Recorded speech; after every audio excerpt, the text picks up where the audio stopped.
Hey tea heads, this is Don from Mayleaf. In this video, how to taste tea. In this video, I'm going to be giving you my introduction to the best way to taste tea in order to get the maximum amount of enjoyment and experience out of your tea sessions. This video is going to go onto the Tea Masterclasses playlist. If at any point in time you enjoy this video, then please give the video the thumbs up. The more thumbs in the air, the more tea videos are going to come your way. And if you haven't subscribed to our YouTube channel yet, then go click that button. I realize that the title of this video may seem a bit absurd. How to taste tea. It may be very self-explanatory. You brew the tea, you drink the tea, you taste the tea. But what I'm talking about is diving a little bit deeper.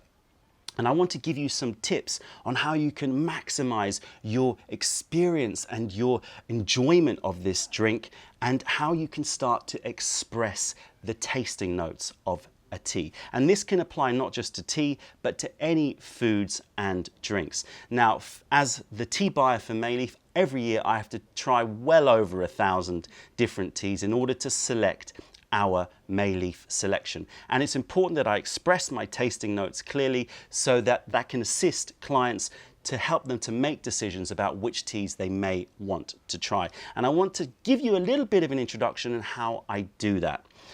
If you are interested in this video, I can dive even deeper. So please do let me know if you want me to take this further.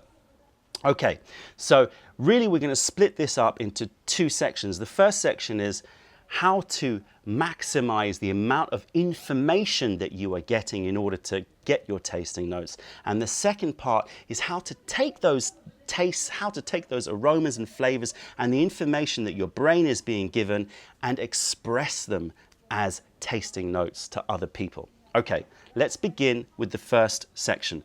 It's all about trying to maximize the amount of information that your brain is receiving. So the first thing that you need to do is brew your tea properly. Now, I've done lots of videos about tea brewing. A very important one is the concept of Gong Fu brewing, and I've done a video on that. I'll put a link in the description below so you can check that out if you're new to Gong Fu brewing. But for the vast majority of teas, Gong Fu brewing is the best way to get a rich liquor from your leaves so that you've got the maximum amount of information, both aroma and taste, in order to write your tasting notes. Secondly, very, very important, is the teaware. The teaware is important. The shape of the teaware is important. Why do we do tastings in long glasses like this? It's because I can stick my nose in because there's a large column of air for the aroma to build up, all of the aroma volatiles to build up. So when I stick my nose in, I get a rich bouquet from the tea. Teaware is very important. Why do I love the Gai One? Again, I've done a video on why I love Gai Ones. I'll put a link in the description. But one of the reasons is I can really get my nose into these leaves and get very close to these leaves in order to get the maximum amount of information. So teaware is very important. So brewing your tea, teaware important.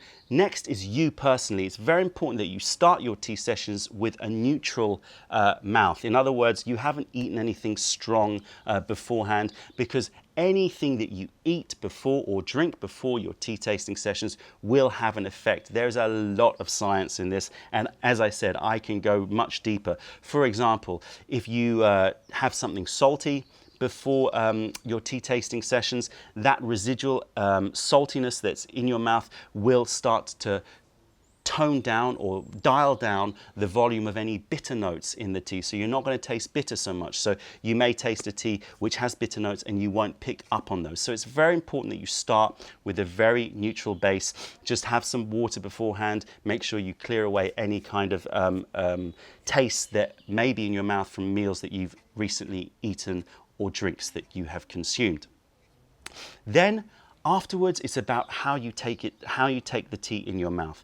Very important that you bring the tea in your mouth and you coat all of your mouth and you swallow and you coat your throat.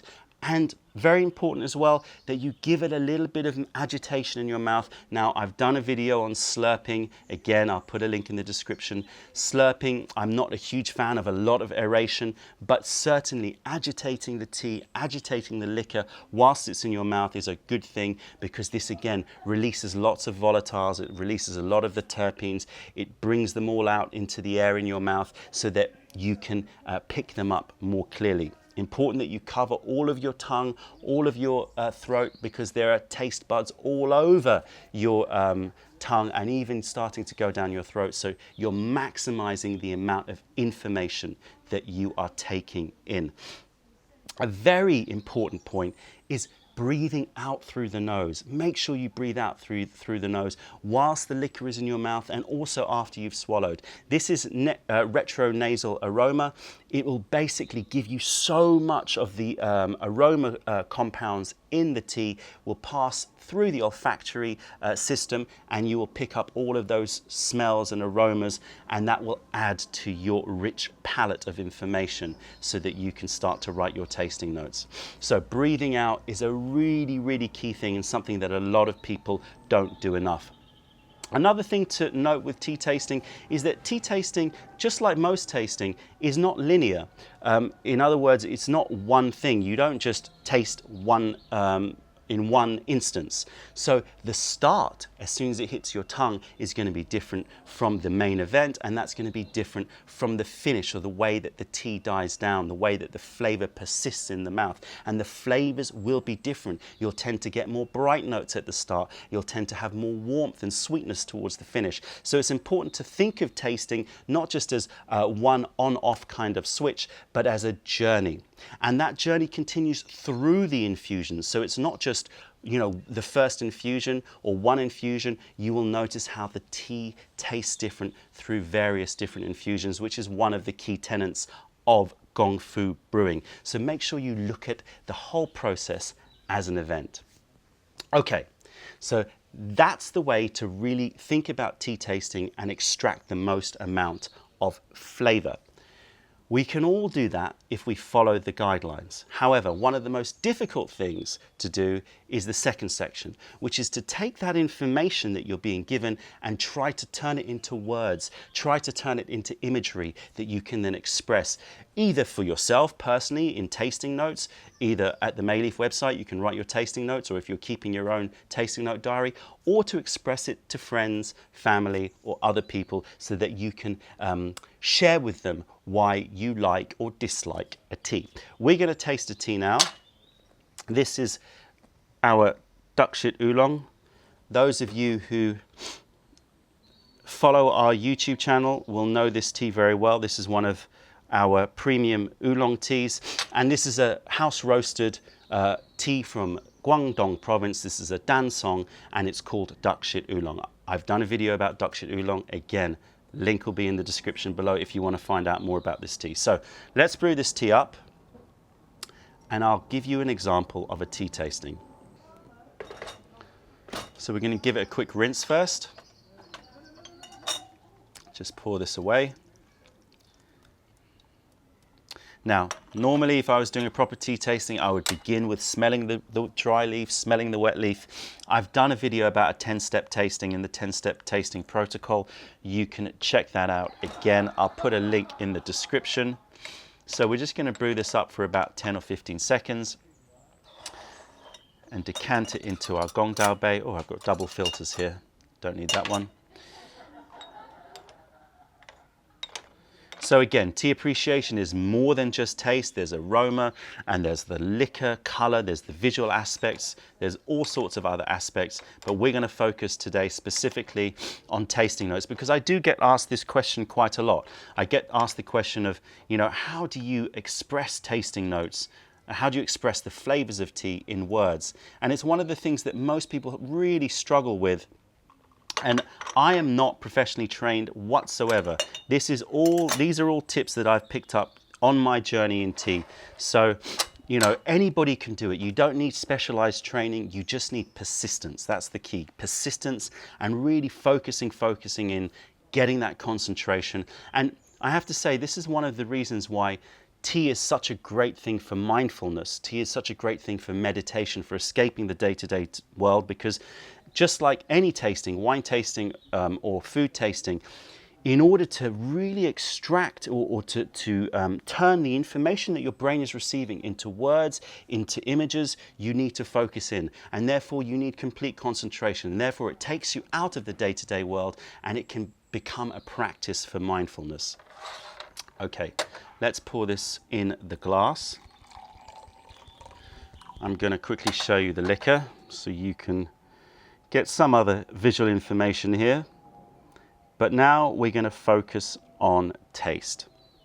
All right, so this liquor here contains hundreds, if not thousands, of volatile aroma compounds. And these can be broken down into chemical compounds, terpenes, and all sorts of other compounds of which we can find out the scientific name and we can actually isolate them.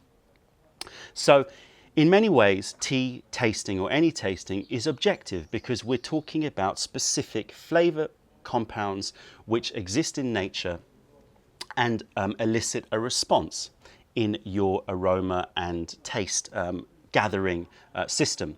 However, when you're tasting or when you're smelling, it's actually a very complex process that's happening. You are taking in all of this information, all of this chemical information, and your brain is piecing it together and creating tastes. It's creating packages of tastes that the brain is trying to process. And this involves quite a high processing in your brain. So it's actually quite a complex process. Genetically, we're all different, and some people are genetically predisposed to taste certain compounds less or more than others. So even though the compounds within this liquor are objectively the same for everybody who drinks it, subjectively, you are going to be tasting different things to what I'm tasting. And your genetics means that you will have a slightly different sensitivity to the different compounds in the tea or the wine or the food or anything that you are consuming. So the genetics plays a part, and then the actual processing, how your brain actually pieces all this information together to create packages of taste. And what you associate those tastes with is very personal. It speaks of your history, it speaks of your memories. This is intrinsically linked to your memory, to the experiences that you've had throughout your lifetime. And therefore, drinking, tasting is a very subjective thing. It's a very personal thing. And it's hardwired to your memories. So, tasting is both objective and subjective. And I think that we should celebrate the subjectivity of it. This is really important. I really believe that tea tasting should be personal. And it needs to be personal because it means that you're going to express something which is true for you, and you're not going to speak in generic terms, but also it means that you're going to build a real relationship with the tea, a personal relationship with the tea that's linked with very personal memories, that's linked with your personal reality in essence, and that means that your relationship with the tea is going to be that much stronger, both positive and negative if you dislike a tea for any particular reason. Okay, so let me give you an example. This is duck shit oolong. I'm going to stick my nose in, large column of air, really, really nice. I'm picking up lots of aromas. We're going to talk about that in a second. Slurping, getting the tea moving around in my mouth. Breathing out through your nose whilst the liquor is in your mouth, and afterwards letting the liquor coat your tongue, letting the liquor coat your throat. Let's start building up as much information. Let's not dive too quickly in. Okay, now we start. Now we start to just try to find some aroma molecules, some terpenes that we can focus in on, some taste that we can focus in on. And I think it's really important to be free-minded, to be as free as possible, not to be frightened about saying something that sounds pretentious or stupid. I know there's a lot of pretentious sounding writing out there, and some people may say that my tasting notes sound pretentious, but it's really not about trying to be kind of fancy in any way. It's literally about trying to be as accurate and as truthful personally to your memories and tastes. So, what am I getting? So, I'm getting a roasted note. So, let's start there. I'm going to put up on the screen a flavor wheel. You've probably seen these with wines, with other foods. These are very useful as a beginning point. And what you're doing is you're saying, right, what area am I focusing in on? Let me focus in on one particular aroma or flavor. And I'm going to focus on the warm notes now. I'm going to focus on those roasted notes. And then you start to ask yourself a question. Okay, it's a warm roasted note. Is it a burnt note? Is it a smoky note? Is it a caramelized note? What kind of what kind of warmth are we picking up here? And you start to move outwards. You start to move to more and more detail. So in this case, I ask myself questions. Is it smoky? No. Is it caramelly? Is it kind of got that warm buttery note? Yes, it does. It's definitely got butter. What kind of butter? What kind of warmth note? Yeah, it's got that slight caramelized, not to burnt. I would start to move into beurre noisette, a little bit more of that kind of heavier, darker butters. Can I taste charcoal? Can I taste that barbecue-y kind of charcoal firewood note? Not really. I'm picking up a slight bit of charcoal, a slight bit of a woodsiness to it. So that's there, the woodsiness, but we're not moving into kind of smoky. We're not moving into very, very high heat charcoal. So you ask yourself these questions. You ask yourself, you focus in on one element of the tea that you are interested in and ask yourself those questions. Try to go as far as you can. Keep asking yourself those questions. And it's amazing how the question-answer approach gets you places that you wouldn't be able to do if you tried to just leapfrog to finding one particular flavor or aroma that's very detailed. Start with the broad and then move into more detail. I could keep going with the warm notes, but let's now move on to the high notes, because this tea definitely has some high notes too.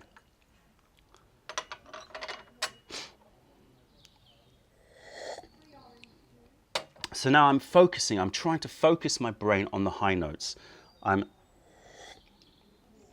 picking up fruit, and the fruit is very clearly stone fruit for me. It's not a fruit like apple, it's not a citrus fruit, it's much more of the cherry kind of fruits, the nectarines kinds of fruits, the peachy kind of fruits. That's why I call it a stone fruit. But let's now go a bit further.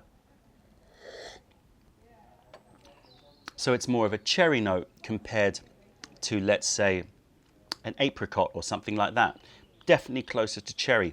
It's a fresh cherry note, not cooked, not dried. So you start to move out, try to then isolate particular details in it. So you're moving from bright to fruity to stone fruit to fresh cherries. Okay, let's move on to some of the nutty notes here, because it's definitely there. With the butteriness, I'm also getting some nuttiness. And those nuts are definitely not raw nuts. Those nuts are slightly toasted, which is bringing in the warmth that I was talking about before. So it's slightly toasted notes, and I would say almonds. Toasted buttery almonds. So now I've got like an approach which is trying to focus on the details and therefore go out to as much detail as possible. Now I want to see how my brain is piecing these together. So I've got fresh cherries, I've got baked taste, I've got almonds, roasted almonds, I've got butteriness. And so for me, when I taste this tea, I'm starting to pick up notes of a Bakewell tart, right? Of those kind of very nice home-cooked tarts with almonds and frangipane and fresh cherries, maybe a clafouti, something like that. I'm starting to get memories of cherries, almonds, and butter, and I'm starting to piece them together to create a flavor profile. The key here is to try to be as free as possible. Don't be restricted. Focus in on particular flavors. Try to find those details. Try to package them together to create memories of tastes that you've had before. And don't restrict it to food-related tastes. You might want to talk about materials like rubber or leather. You may want to talk about tobacco. You may want to talk about rocks, minerality, slate, chalkiness. You may want to talk about imagery like, spaces, for example, forests or meadows. You may want to talk about mountain air. You may want to talk about all sorts of things that are not related to foods. If you restrict it to foods, you are really taking away your ability to bring personality to the tea. So don't be restricted by foods.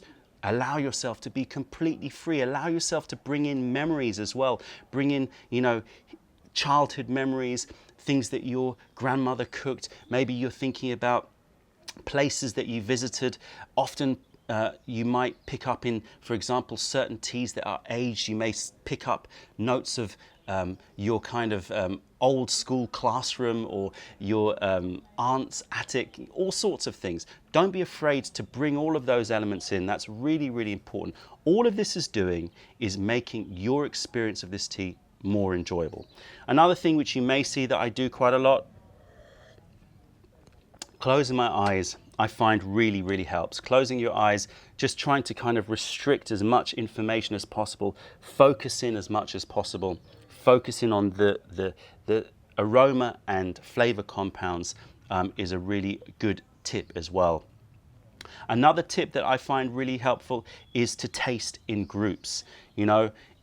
There's nothing better than a conversation, and tea sessions are great to have chats about life, but really one of the great things about a tea session is that everyone focuses in on taste. They all forget about their troubles, they forget about all of the things that they have to do tomorrow, and instead what they do is we start to communicate taste, we start to communicate memories, we start to communicate things that are personal to us, we start to trigger other taste recollections in your friends and your family. So doing this in a group is a great way to really make the experience richer and for you to agree or disagree with their tasting notes. But really the key is persistence.